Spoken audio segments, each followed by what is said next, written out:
घराच्या किचनला काळा दगड कडप्पा लावलेला आहे. तथापि ज्या भगिनींच्या घराला काळा कडप्पा असेल, काळा दगड लावलेला, त्यांनी हात वरती करावा. धन्यवाद. घाबरून जाऊ नका.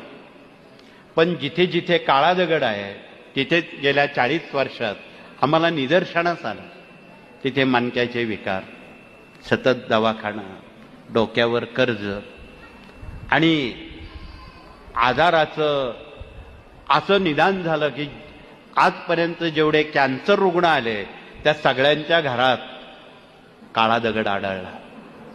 म्हणून आपण घाबरून जाऊ नका. घरी गेल्याबरोबर पिवळा ऑइल पेंट किंवा पांढरा ऑइल पेंट त्या दगडाला जर तुम्ही लावून दिला, तो दगड काळ्याऐवजी पांढरा किंवा पिवळा केला, त्या मिनिटाला तुमची दुःख संपली समजा. असं आपण